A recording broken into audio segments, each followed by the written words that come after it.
या मे सदंगे नगरे तिरम में विभूषिता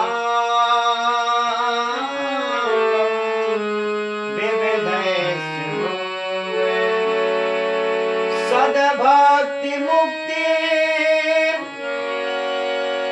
प्रदमीश वेकम सेनागना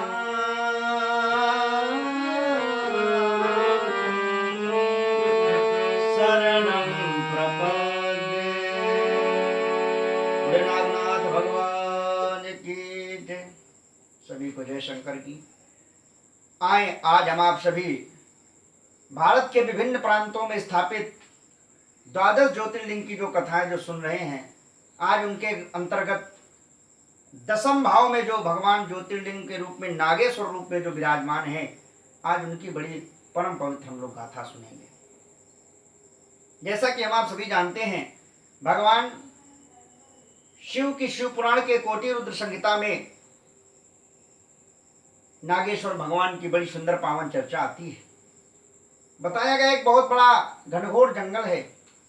उस जंगल में एक दारुक नाम का राक्षस और दारुका नाम की राक्षसी उसकी पत्नी रहती है। दोनों बड़े उपद्रवी हैं, हाहाकारी हैं, पापाचारी, दुराचारी, भ्रष्टाचारी हैं, दैत्य हैं। इसकी पत्नी जो दारुका है, उसने माता पार्वती की बड़ी पूजा की, बड़ी तपस्या की, माता पार्वती को प्रसन्न कर दिया। और जिस समय माता पार्वती को प्रसन्न किया, वरदान मांग लिया।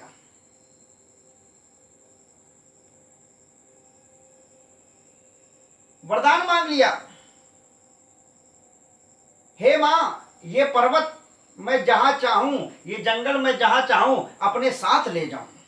देखिए, ये देखिए, मतलब अपने घर को अपने साथ हम लेकर के चले। जैसे आज के परिवेश में विज्ञान के चमत्कार से इस कलयुग में मैंने देखा है, कई लोगों को, कई वैज्ञानिकों की चलता फिरता घर बना रहे हैं मोटरयान में कई प्रकार से। तो इसने भी मांगा कि ये मेरा जो ये पर्वत है, जंगल है, इसे मैं जहां चाहूं उठा लूं, लेकर के चली जाऊं। पार्वती ने कहा इसमें क्या बात है, वो मस्त हो जाओ, ऐसा ही होगा। और ये दारुक और दारुका उसी वन में रहने लगे, तो इस जंगल का नाम दारुक जंगल पड़ गया है। इधर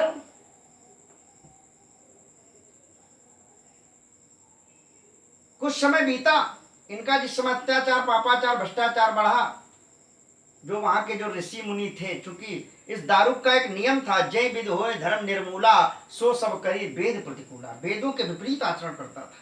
कोई यज्ञ जब तक अनुष्ठान करता दिख जाए तो उसको समाप्त कर देता था।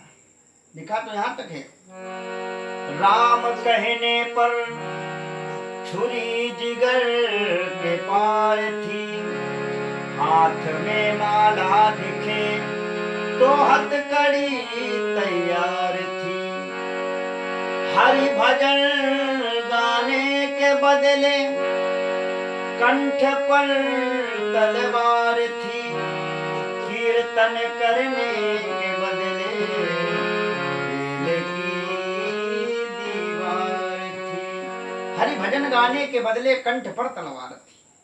यानी कोई भी महात्मा यज्ञ करते दिख जाए, जब करते दिख जाए, तब करते दिख जाए, तो यज्ञ कुंड कुंडेन समुत्रेण, कुंडों में मलमूत्र कर देता है, कुंड तोड़ देता है, महात्माओं के जनेऊ तोड़ देता है, माला तोड़ देता है, शिखाएं काट देता है।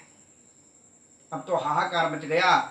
महात्मा लोग, एक उस समय बड़े सुंदर महात्मा थे, औरो जिनका नाम था, उनके पास गए, चरणों में प्रणाम किया, गुरुजी हम आपकी शरण में आए हैं, हमारी रक्षा करो, ये दारुक नाम का राक्षस तो हम सबको मार डालेगा। और वो जी को दया आ गई, तुरंत कमंडल से जल निकाला, श्राप दे दिया है, दुष्ट, मैं तुझे ही नहीं समस्त निशाचर जाति को श्राप दे रहा हूं कि आज के बाद अगर इन्होंने किसी भी अधर्म के काम को इस पृथ्वी पर किया तो जो नष्ट हो जाएगा, जो काम करेगा वही मर जाएगा तत्काल। ऐसा श्राप दे दिया। ये बात राक्षसों को पता चली तो अब बेचारे घबरा गए कि अगर मैंने कहीं भी अधर्म का जरा सा भी किंचित मात्र काम कर दिया तो महात्मा के श्राप से हम निश्चित तौर पर मारे जाएंगे। ये बात देवताओं को पता चली तो देवताओं ने तत्काल इन राक्षसों को जीतने के लिए इन पर आक्रमण कर दिया। दारुक और दारुका सारे राक्षस आए दारुक के पास, कहा महाराज हमें मालूम है आपकी पत्नी के को ये वरदान है कि वो इस पर्वत को चाहे जहां ले जा सकती है, तो मैं तो कहता हूं इस पृथ्वी को छोड़ दो, क्योंकि हम लोग अगर इस पृथ्वी पर अनाचार करेंगे तो निश्चित तौर पर मारे जाएंगे।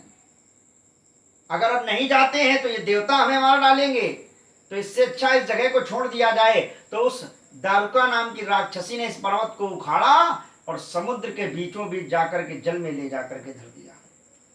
समय गुजरा और जिस समय समुद्र के बीचों बीच रखा, कुछ दिन बाद वहां पर एक बहुत बड़ी नाव, जिस पर कई लोग समुद्र की यात्रा करने के लिए, भ्रमण करने के लिए कहीं जा रहे थे, रास्ते में जैसे इस टापू के किनारे पहुंचे तो इन राक्षसों का स्वभाव उन सबको पकड़ लिया, बंदी बना लिया। और जिस समय उन सबको बंदी बना लिया, ले जाकर के बंद कर दिया जेल में। कहते हैं, लिखा है ऐसा शिव पुराण में कि उसी बंदी गृह में उन बहुत सारे लोगों के साथ एक सुप्री नाम का व्यक्ति भी था। उसने जिस समय देखा, और वो भगवान भोलेनाथ का बड़ा परम भक्त था, उसने जिस समय देखा इन राक्षसों ने हमें इस बंदी गृह में बंद कर दिया है, तो मुझे तो इस बंदी गृह से निकालने वाले वो कौन है? भगवान शंकर है। आस तोस्तु मौडर दानी आरती हरण दीन जंजानी। उसने क्या किया, उसी बंदी गृह में भगवान शिवलिंग की मिट्टी की मूर्ति बना करके और अपने भाव से, श्रद्धा से मानसिक पूजन करने लगा।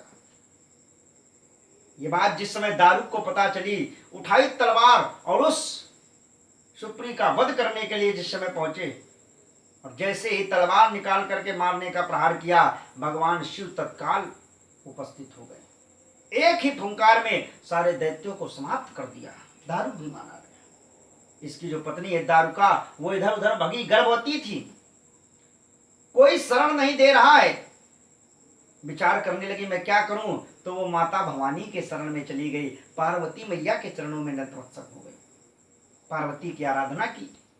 मैया भवानी पार्वती ने कहा, क्या चाहिए बेटी? उस दारुका ने कहा, मैया मैं गर्भवती हूं, पतिव्रता स्त्री हूं, अगर मेरा गर्भ नष्ट हो गया भगवान के क्रोध से, कहीं मैं भी मारी गई तो निश्चित तौर पर यह नारी का अपमान होगा। माँ आप तो नारी हैं, आप जानती हैं एक माँ का दर्द क्या होता है, इसलिए माँ, एक माँ के ऊपर कृपा करो ना।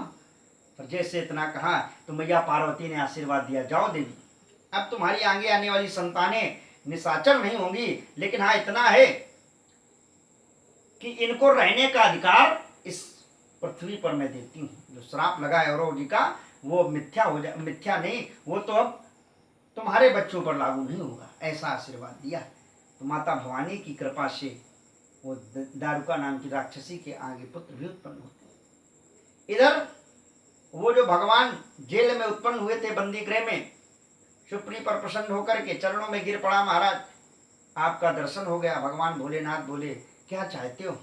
प्रभु आपने मेरे दुख दूर कर दिए इन राक्षसों का वध करके, मैं चाहता हूँ आप एक रूप में यहीं पर विराजमान हो जाएं। तो भगवान एक ज्योति स्वरूप में वहीं पर विराजमान हुए। बोले नागेश्वर भगवान की। और तो और ऐसा महात्मा संत महात्मा विद्वान बताते हैं कि नागेश्वर भगवान की अगर सावन की नाग पंचमी को अगर पूजन किया जाए तो निश्चित तौर पर जो हमारे जीवन में कुंडली में जो काल सर्प दोष होते हैं उनका निश्चित तौर पर शमन होगा। और साथ ही साथ आजकल प्रचलित भाषा में कहें, आजकल 3 जगह ये नागेश्वर भगवान पाए जाते हैं, ऐसा मानना है। एक गुजरात के द्वारिका से 25 किलोमीटर दूर नागेश्वर भगवान का मंदिर है। दूसरे उत्तराखंड के अल्मोड़ा जिले में भगवान नागेश्वर महादेव का मंदिर है। और तीसरे नंबर पर महाराष्ट्र के हिंगोली में भी नागेश्वर बाबा का मंदिर है। तो हम आपकी श्रद्धा है, हम तीनों में कहीं भी चले जाएं, निश्चित तौर पर जरूर भोलेनाथ शिव भगवान हमारे ऊपर कृपा करेंगे। बोले नागेश्वर भगवान की।